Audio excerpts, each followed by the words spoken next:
ay pinapatakbo ng komisyon o eleksyon. Daya yan. Walang nagbabago sa pananaw ko. In fact, kung natandaan nyo, sinabi ko sa inyo, ang resulta ay 8-3-1. Bago ang eleksyon, hindi ko lang matandaan kung kailan tayo na last na nag-interview at clear before the Sunday. Nag-interview tayo ng Sunday, di ba? The day before the elections. And then kahapon lang tayo hindi nag-interview. Days before that, nag-interview ka sa akin and yung parang almost 2 hours or 2 hours ba yun? Na sinabi ko may resulta na sila sa senatorial elections. 8-3-1. Oh, sabi ko yung 8, tao yan ni Bangag Marcos Jr.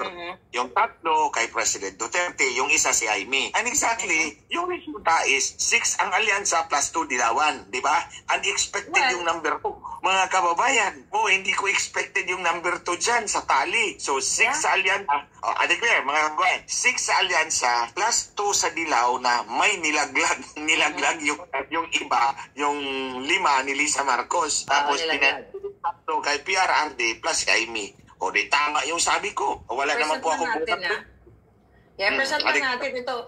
Present natin sa kanila, Atty. Glenn Chang. Ito yung pinaka-latest ngayon sa NAMFREL, ano? Yan yung total number of votes. Kung napapansin ninyo, ayan yung 12 nila. Ayan. So, si Senator Bongo. So, we're talking about 3 na kandidato ni Pangulong Duterte. Siyempre si Bongo, De La Rosa, at Marcoleta. Si Marta. Yes, 3. Let's say, sasabihin ng mga kababayan natin, ano sinasabi nyo na 8 ang mapapanalo ng alyansa ng mga bangag? Diba? Sino yung mga yon? Okay, ito yung sinasabi mo, Atty. Glenn. Cayetano, Soto, Lacson, Tulfo, and syempre itong si Lapid, right? Itong si Villar, galing dito sa kanila. And also, itong si Pangilinan at saka si Aquino. Alam naman natin yan na pulawan niya mga yan. Wala nang dilawan eh. It's pulawan, right? So I think, tumama ka talaga, brother, dun sa sinabi mo. Tumama ka talaga. Sabi ko sa inyo mga kababayan, 8-3-1 ang resulta ng halalan. And exactly, 6 plus 2 is 8-3 and 1. Sabi nga ni Ate Claire kahapon, nakinig ako sa kanyang vlog, hindi naman kami nagkulang ng pagpaalala sa inyo na itong halalan na to is a drama. It's a sarsuela lang to. We go through the process. Lahat ng tao dyan sa baba, nagpipila dun sa may paaralan. I was there. Pumunta ako ng 2 schools kahapon. Nag-ikot ako dito sa lugar kung nasaan ako. And ang mga tao, ang mga kababayan natin, tayo na pinagpawisan sa init ng panahon. Yun nga, yung makina ni George Garcia nag-heat stroke. Imagine, kabag sa mga nag-heat stroke. Siya ang nagsabi niyan, ha? Siya ang nagsabi, mga kababayan, in English ko lang. Sabi niya, pumalina dahil mainit ang panahon. Hindi anong ibig sabihin doon? Heat stroke. Nag-heat stroke ang makina ni George Garcia. Buti sana siya na lang na heat stroke. Correct. Ang problema ng Pilipinas. Nagpakita ng strong votes ang PDP laban o yung mga Duterte supporters dito sa case ng pagpapakita ng boto, di ba? Ito, babalik lang po natin muli. Kung mapapansin ninyo, 26 million ang nakuha ni Senator Bongo. Kay De La Rosa, 20 million. Kay Marcoleta is like, medyo mababa actually ito 14,900 million. So, ang ano ko dyan, ang analysis ko dyan, brother, is hindi ba kapag ganyan ka-strong votes or ibig sabihin, karaming boto, kalakas ang ipinakita, since na ang Pangulong Duterte na nawagan talaga na Duterte 10 block voting, hindi ba dapat magre-reflect yung votes dito sa 7 candidates? Sabi ko nga, grabe ang pag-drop ng boto pagdating dun sa 7. Your explanation on that? I know na itong boto na to, at least dito sa probinsya ng Cebu, nanalo si Pambari 4, ang kandidato ni President Duterte. Natalo si Garcia. This is the way I answer your question. Si Pambari 4 is identified as Duterte candidate.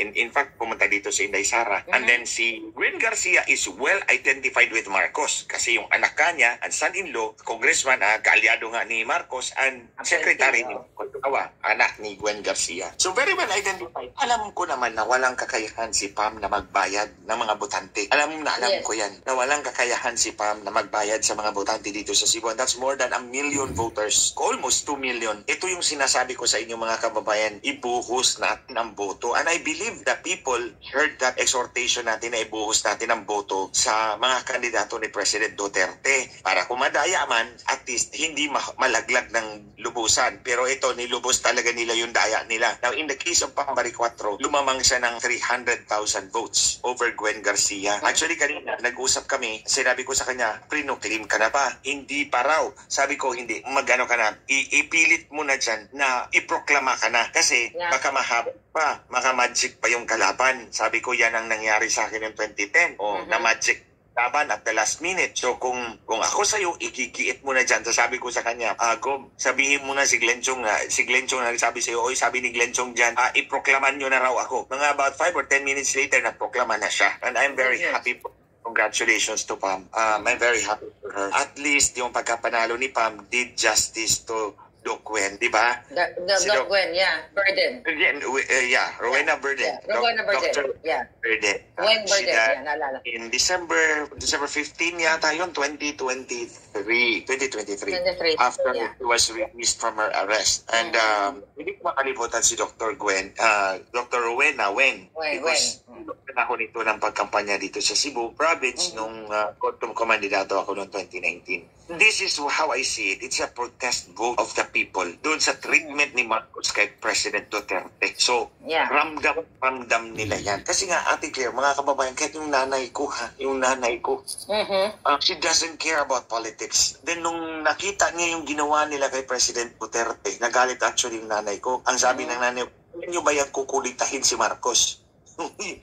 She kept on asking me that question. Kaya nyo ba kukulitahin niya yung Marcos na yan? Sabi ko, wala ba sa din, iba na yung, bakit naging radical ka na? Because naawa siya doon kay naawa siya doon sa ginawa kay President Duterte. Well, si President Duterte is about the age of my dad. My mother had that empathy sa kanya. So, kaya naging radical na rin yung nanay ko. I think that goes on for everybody. Ito yung protest vote talaga ng tao. Kaso nga lang, may daya. May talaga si George Garcia dyan. So, big time. So, kaya nga, sa tingin nyo ba mga kababayan, may crystal ball ako na malalaman ko na 831 ang resulta days before the elections? Malalaman ko ba yan? Maliban na lang kung may nagsabi sa akin. Maliban na lang kung program na talaga yan. O, di ba? Wala naman po crystal ball. At hindi naman po ako tulad ni Madam Auring na manguhula. Hindi naman po ako nakilala bisa manguhula. Nahuhulaan ko lang dahil may nagsasabi sa akin na yan ang resulta. O, tandaan nyo yung sinabi ko, yung kandidato na nag-withdraw, kandidato pagka-senador nag-withdraw dahil may set winner na pala sila eh. Yun yung set winner na yun. Sabi ko, 831, nagkatotoo. The people were protesting like what happened here clearly in Cebu City. It is the same sentiment all across the country. So I would have expected na sisipa ng husto yung mga kandidato, yung Duterte 10 na mga kandidato ni President Duterte. I would have expected Jimmy Bundok to win, Vic Rodriguez, my friend, to win. O hindi naman nagkulang sa pangampanya sila. I would have expected that win because it's the same bandwagon effect. It's the same compelling force all across the country na nag-compel sa tao na iboto natin itong mga kandidato na to. Kasi ito ang kandidato ni President Duterte and we sympathize with him. It's a protest vote. Kaso nga, yung daya ni George Garcia. So kaya 3 lang ang lumusot. Nalaglag yung 7. Sa laban, sa election, pag natalo ka, kailangan tanggapin mo natalo ka. Pero sa case nito, hindi sabi ko nga, hindi ba dapat yung number of votes ay magkadikit man lang. Let's say for example, yung number 12, 10 million or 11 million yung votes. Yung mga susunod dating kandidato, 11 million 1, 11 million 2, 3, 4, yun na yung magkakadikit lang, hindi yung 11 million, yung isa nandun sa dulo. Like 6 million na yung binoto nila, right? So yun yung point ko, na napakalayo. May algorithm na kasi sila eh. Kaya ang algorithm, tinatapon kung saan yung pwesto nila. Sabi ko nga, set winner na. Alam na ng makina kung saan ka ilalagay. Number 10 ka, number 20 ka, number 25 ka. Yung boto mo, nakaprogram na doon.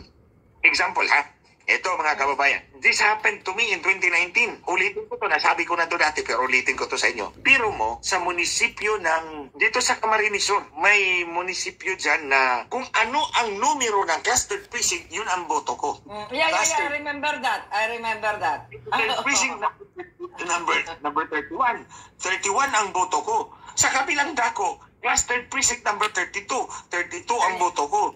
Cluster precinct number 33 sa kabilang barangay, 32 din ang boto ko. Tapos ito pa, kung ano yung cluster, meron din ganito. Magkasunod na cluster precinct, magkasunod din ang boto ko. Example, dito sa Rizal, cluster precinct number 14, 15, 16. Ang boto ko ay 51, 52, and 53. Marami tatlo. Magkasunod na presinto, magkahiwalay na lugar, magkasunod na presinto ang numbering, pero ang boto ko ay magkasunod. Precinct number 30, 31, and 32, ang boto ko ay 36, 37, and 38. So marami yan actually na nakita ko. Anong kinumpronta ko ang Comelec, ang sabi ni James Jimenez, wow, that's funny. Oh, yun lang talaga ang reaction niya. Wow, that's funny. It's an algorithm that determines ilan ang boto mo according to saan ang pwesto mo sa final ranking. Hindi ka ba na surprise na biglang, sabi ko nga, Attorney Glenn, tama ba na yung bumoboto kay Senator Bongo, kay Senator Bato, kay Congressman, Senator na now, si Marcoleta, hindi naman yung boboto na number 1 Bongo, De La Rosa, Marcoleta. Then, lalagay niya sa number 3 niya, o number 4 niya, si Bam Aquino, at saka si Pangilinan, right? Di ba? Hindi naman ganun eh. Kaya nga. Na Bongo ka tapos bigla kang magsasalpak ng Dilawan or Palawan. Diyan. Okay. Hindi botante ang naglagay sa pangalan nila doon sa balota o nag-shade. Si Lisa Marcos kasi ang nagbilang ng boto. Si Lisa Marcos ang nagbilang ng boto, si George Garcia ang enabler.